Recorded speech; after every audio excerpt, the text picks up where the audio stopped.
प्रभु। ब्रह्मा के परामर्श पर भगवान शिव इस धरती को स्वच्छ करना चाहते हैं।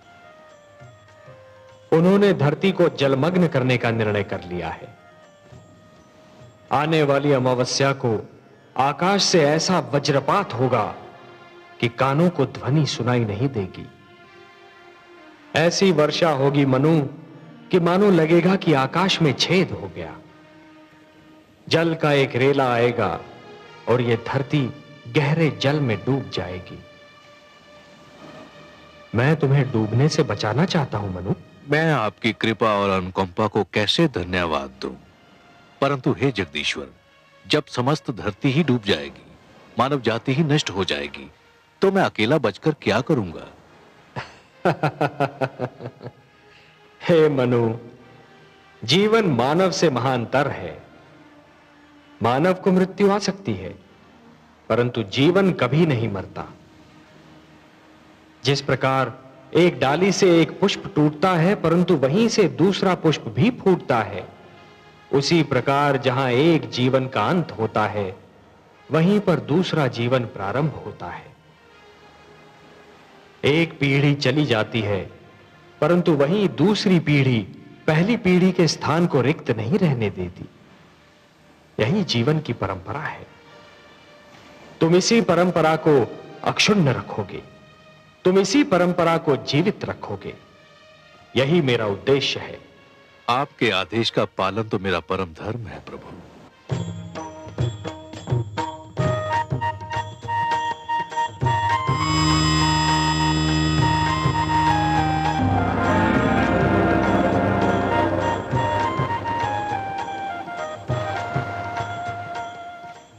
मनु, जल प्लावन के समय तुम अपनी धर्म पत्नी शतरूपा के साथ इस नौका पर सवार हो जाना।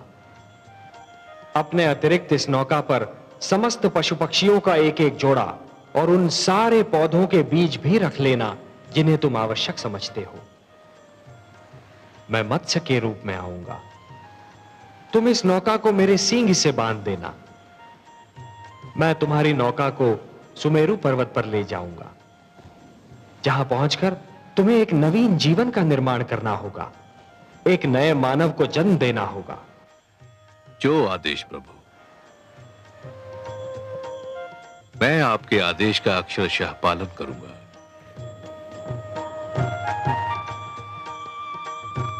तथास्तु।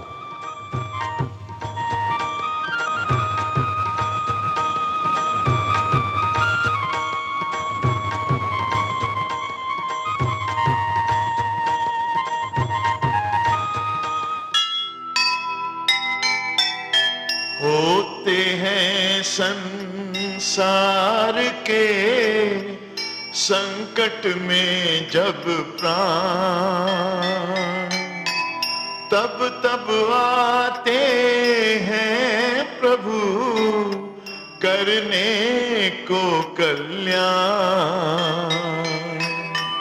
कभी ना होने देंगे वो मानवता का नाश।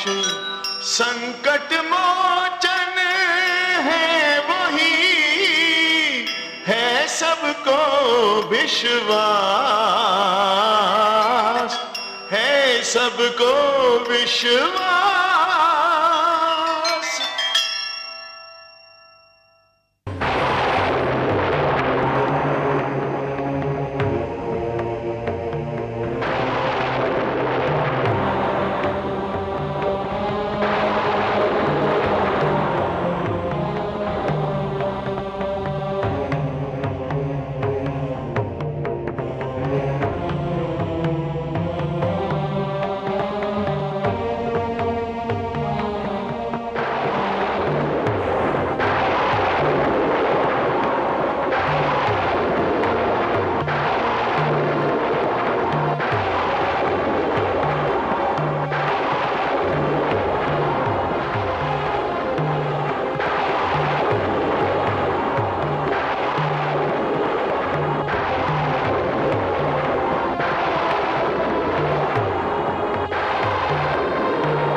के रूप में आऊंगा। तुम इस नौका को मेरे सींग से बांध देना। मैं तुम्हारी नौका को सुमेरु पर्वत पर ले जाऊंगा। हे सर्वेश्वर, आपने तो कहा था कि आप हमारी सहायता करेंगे।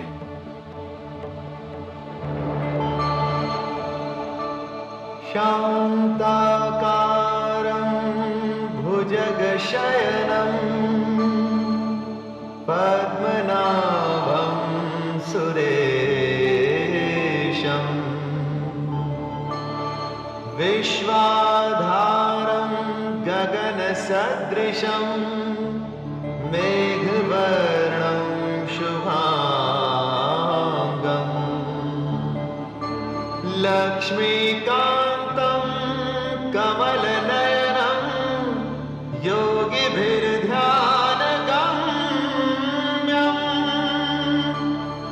वन्दे विष्णुं भवभयहरं सर्वलोकैकनाथम्।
स्वामी, यहाँ तो कुछ भी नहीं है।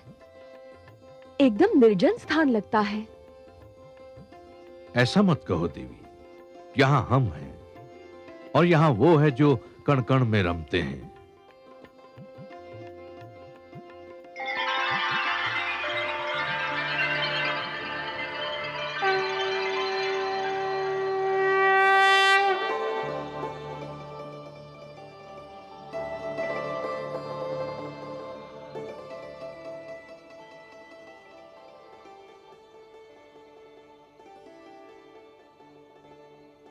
हे नारायण, आपके दर्शन मिले, नैनों के भाग्य जागे, आत्मा की प्यास बुझी। इस क्षण के आगे जीवन का हर एक क्षण तुच्छ है। हे विश्वेश्वर, आपने जलप्लावन से हमारी रक्षा की, आपको कोटि कोटि धन्यवाद। हे मनु, इस भयंकर जलप्लावन में शिक्षा और गुरु की रक्षा करने में जो तुमने तत्परता दिखाई, वो भी सराहनीय है। तुमने मानव कल्याण के उद्देश्य के लिए साधना की, व्रत धारण किया। और हे शत्रुपा, इन सब शुभ कार्यों में अपने पति का साथ देकर तुमने अपने पत्नी धर्म का पालन किया है। मैं तुम दोनों से अति प्रसन्न हूं और समस्त मानव जाति में केवल तुम दोनों को चुनने का एक विशेष कारण भी है। हे जगदीश, आप तो कारणों के कारण हैं। जो भी कारण होगा उसे केवल आप ही जानते हैं। मैं जानता हूं मनु कि मानव कल्याण के मेरे परम उद्देश्य की पूर्ति के लिए आप दोनों माध्यम हो। यह मेरा परम उद्देश्य आपके माध्यम से ही संपन्न होना है। मनु, जब खेत की उपज पक जाती है और खेती काटी जाती है, तो कृषक कुछ बीजों को बचाकर रखता है और यही बीज आने वाली उपज का कारण बनते हैं। मैंने भी यही किया है। तुम दोनों की रक्षा करके मैंने जीवन की रक्षा की है। अब तुम दोनों मिलकर नव जीवन की उपज का कारण बनोगे और यह आने वाला जीवन बहुत सुखद होगा मनु, बहुत सुखद होगा, पावन होगा। और तुमने सप्त ऋषियों के इस समूह को अपने साथ में लाकर एक बहुत बड़ा कार्य किया है, क्योंकि आने वाले जीवन की महान आवश्यकता होगी शिक्षा। हे सर्वव्यापी, हे रहस्य ज्ञाता, नवजीवन को जो शिक्षा मिलेगी वो तो केवल आप प्रदान कर सकते हैं। आप मुझे ज्ञान दीजिए, ये शिक्षा क्या होगी, कैसी होगी? हे वैवास्वत, मानव बड़ा विचित्र प्राणी है और उसका इतिहास भी उतना ही विचित्र है। उठता है तो देवता बन जाता है और गिरता है तो दानव। दानवता अज्ञान और हीनता का प्रतीक है और मैं हर युग में मानव को दानव बनने से बचाना चाहता हूं। अर्थात मानव देवताओं की भांति अमर तो नहीं हो सकता, पर देवताओं की भांति संपूर्ण तो अवश्य हो सकता है। और उसे संपूर्ण बनाने का मूल मंत्र मुझे तुम्हें सौंपना था और इसीलिए जलप्लावन से रक्षा के लिए मैंने तुम दोनों को चुना है। हे जगदीश्वर, आपको कोटि कोटि धन्यवाद। हे लक्ष्मीपति, आपकी जय हो। मैं तुम दोनों को यह उपहार सौंपता हूं जो समस्त मानव जाति की धरोहर है।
ये मेरे आप्त वचन है, ये मेरे वेद हैं, ये ऋग्वेद है,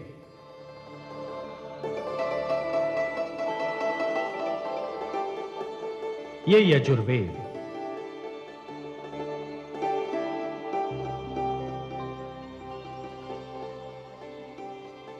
ये सामवेद है और ये अथर्ववेद।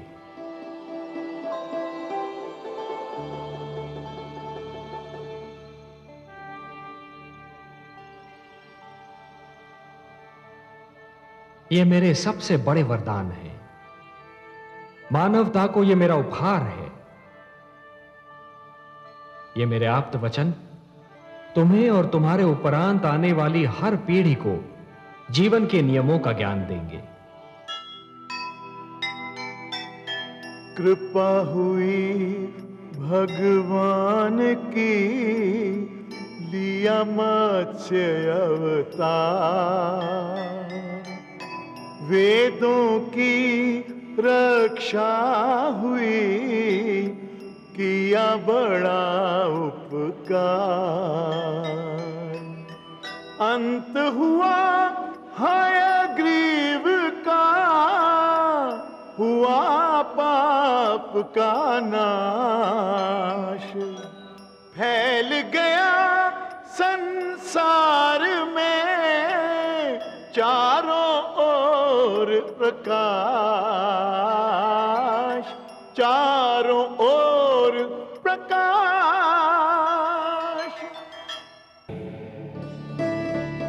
यह वेद मानव को धरती और आकाश, मानव और देवता तथा आत्मा और परमात्मा के आपसी संबंध का ज्ञान देंगे।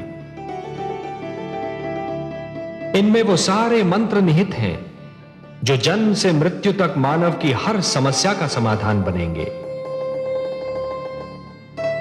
हे मनु, मेरे आप्त वचन मानव को प्रकृति से शक्ति प्राप्त करने की प्रेरणा देंगे, जीवन से प्रेम करने की शिक्षा देंगे।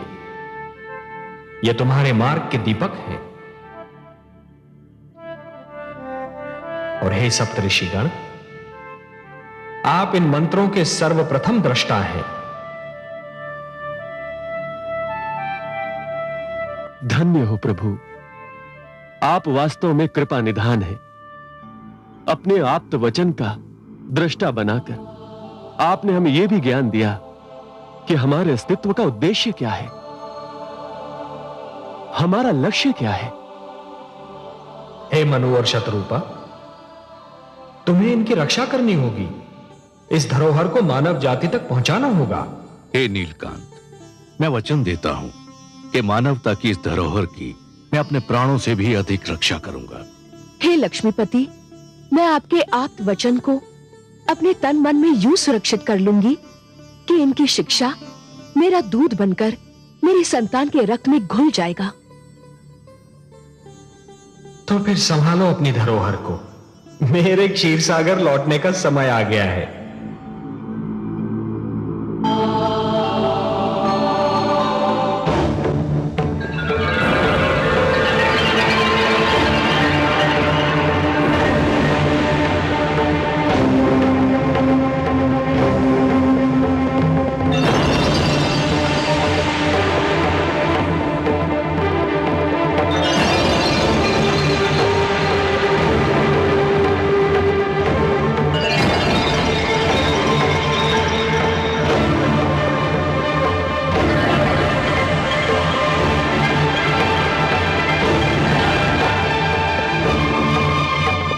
अब मैं तुमसे विदा लेता हूं।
आपको मत्स्य रूप में अवतार लेते हुए देखकर मुझे पहली बार यह अनुभव हुआ कि ईश्वर होना कितना कठिन कार्य है।